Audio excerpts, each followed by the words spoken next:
Sinofia. Ce n'est pas un monde connu du grand public impérial. Pas une planète vitrine, pas un centre de pouvoir actuel. Elle appartient au secteur Calixis, une région périphérique du Segmentum Obscurus, loin des foyers de décision de l'Imperium, assez proche pour être surveillée, assez éloignée pour être négligée. Lors de la croisade angevine menée par Saint Drusus, entre 392 et 405 du 41e millénaire, Sinofia fut l'un des premiers mondes soumis.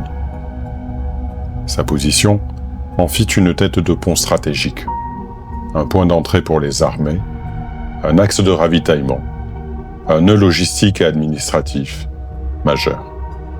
Pourtant, lorsque le secteur Calixis fut officiellement constitué, une autre planète fut choisie comme capitale, Scintilla. À partir de là, Sinofia perdit progressivement son rôle central. Elle ne fut ni abandonnée, ni effacée, elle périclita, lentement. Le déclassement de Sinofia n'a pas produit un vide, il a produit des fractures. Les réseaux criminels prospèrent, dans les interstices laissés par une autorité affaiblie. La noblesse locale, autrefois centrale, tente de retrouver une influence perdue. Le magistratum local, malgré la présence d'un commandement encore intègre, est largement gangréné par la corruption. Sinofia n'est pas un monde apaisé, c'est un monde sous tension. Le monde décline, sa capitale, elle, subsiste. Sinofia Magna, capitale planétaire, centre administratif maintenu par inertie. Une cité où le pouvoir n'a pas disparu, mais s'est figé. Les institutions y demeurent, les palais, les tribunaux, les administrations, non comme des moteurs, mais comme des vestiges.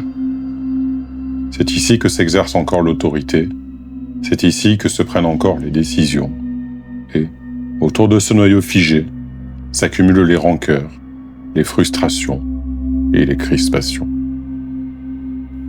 Cette planète a déjà connu l'attention directe de l'Inquisition.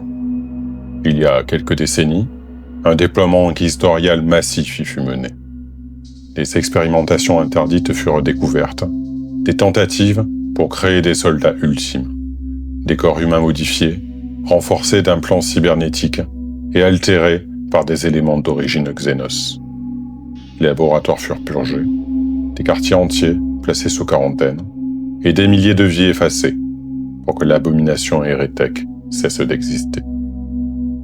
Depuis cet épisode, Sinofia vit dans la crainte qu'une nouvelle découverte d'hérésie n'entraîne à nouveau une réponse aveugle de l'Inquisition. L'Adeptus Arbites local est l'héritier direct de ce traumatisme. Rattaché à la Divisio Immoralis, ses forces appliquent une doctrine puritaine et inflexible. À Sinofia Magna, la rumeur suffit. Rafle de masse, interrogatoire coercitif, non parce que l'hérésie est prouvée, mais parce que le souvenir de la souillure justifie l'excès. Et pourtant, malgré les purges, malgré les blocus, malgré la pression constante exercée sur la capitale planétaire, depuis plusieurs mois, une nouvelle substance circule dans les quartiers de Sinofia Magna. La teinture diluviale. C'est par hasard qu'une cargaison est interceptée par l'Arbites, une saisie de routine, dans son contexte de confiscation quotidienne. La substance est signalée comme inconnue. Aucun antécédent n'apparaît dans les archives. Elle est donc traitée comme n'importe quel narcotique non répertorié. Envoyée à l'Officium Medicae pour analyse et consignation au registre, procédure de routine. Et c'est à ce moment précis que l'affaire cesse d'être ordinaire. Les relevés chimiques ne signalent ni défaut de synthèse, ni contamination industrielle. Ils mentionnent une anomalie plus troublante, des traces d'ADN xénos. Cette information ne remonte pas par les voies officielles. Elle est interceptée par Veneris Lowe. Agent des réseaux de l'inquisiteur Gregor von Kaede, Chargé d'une veille discrète sur Sinofia en raison de ses précédents inquisitoriaux, Vénéris Lau n'exerce plus au sein de la forteresse des Arbites. Non par disgrâce, mais par dégoût. Dégoût des purges aveugles, dégoût des procédures dévoyées pour justifier l'excès. Il s'est mis en retrait, sans jamais rompre ses liens. Lorsqu'il comprend la nature de l'anomalie, il agit, sans bruit. Destruction des rapports, disparition des échantillons, puis l'information remonte par des canaux indirects, jusqu'à l'inquisiteur Gregor von Kaede. Après recoupement, celui-ci arrête sa ligne d'action. Le contexte de Sinofia ne permet pas une intervention ouverte. Trop de tensions, trop d'intérêts croisés, trop de risques d'embrasement. Il y voit aussi l'occasion de faire d'une pierre deux coups. Quelques mois plus tôt, une cellule de son réseau, sur une autre planète, l'a contraint à une intervention publique. Un fiasco, coûteux, visible. Cette fois, il ne veut ni éclat, ni improvisation, et il convoque la cellule concernée, identifiée sous le nom de code Equinox. Le mandat est clair. Cartographier le réseau de la diluviale, identifier son origine, comprendre sa production. Sans se faire repérer, sans intervention ouverte, sans alerter ceux qui savent déjà comment masquer leurs traces. La menace, elle, est directe. En cas d'échec, en cas de perte de contrôle, ou si leurs actions obligent l'Inquisition à intervenir publiquement, la cellule sera dissoute, et ses membres également. L'enquête commence à Sinofia Magna, dans l'ombre et sous surveillance.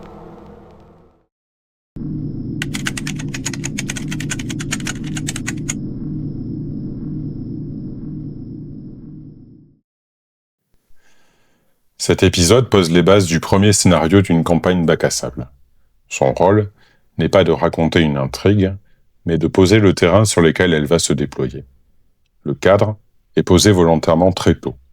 La planète, ses tensions et l'inquisiteur. Parce que dans ce type de campagne, le décor n'est pas un simple fond, c'est un système vivant.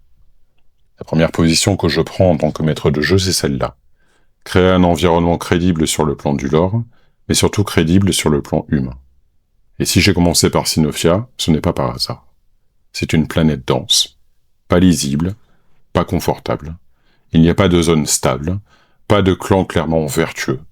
Le magistratum est largement corrompu, les arbites sont devenus puritains, administratifs et paranoïaques, et la noblesse est aigrie, nostalgique de son pouvoir et clairement corruptible.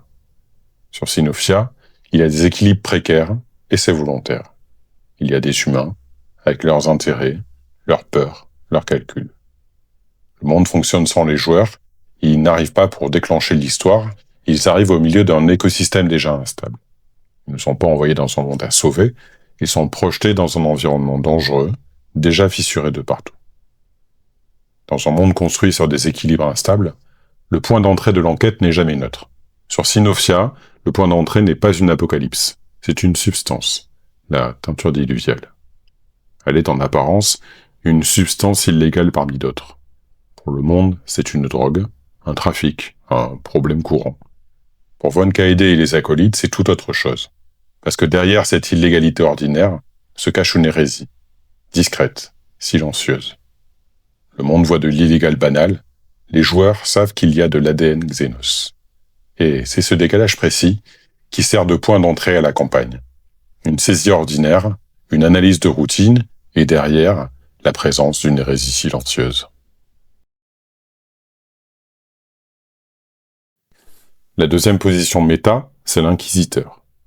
Gregor von Kaede n'est pas un simple donneur de mission. Il est pensé comme un acteur stratégique à part entière. Je travaille en amont sa manière de fonctionner, par quel réseau l'information remonte jusqu'à lui, ce qu'il accepte de tolérer, ce qu'il refuse absolument, sa façon de gérer ses cellules d'acolytes, et surtout, sa vision de l'Inquisition.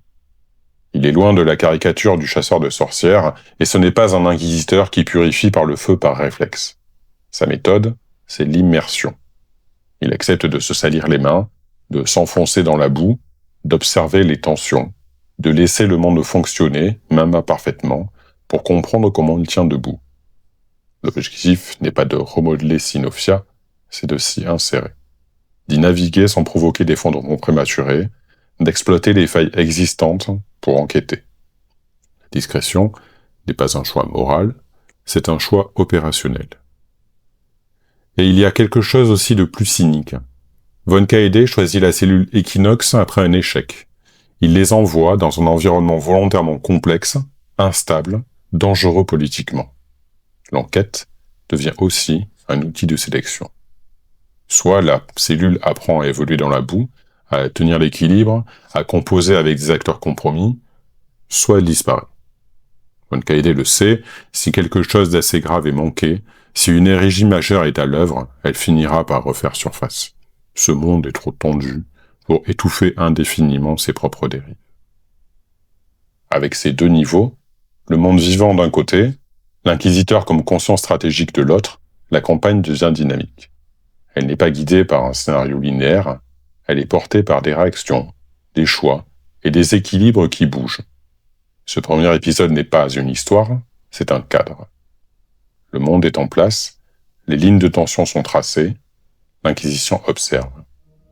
À partir de maintenant, les joueurs vont devoir entrer dans cet écosystème. Ils ne vont pas le contrôler, ils vont devoir y survivre. Les prochains épisodes suivront leurs choix, leurs compromis et les conséquences que ces choix entraîneront. C'est là que la campagne commence vraiment. Sur Sinofia, personne ne sauve le monde.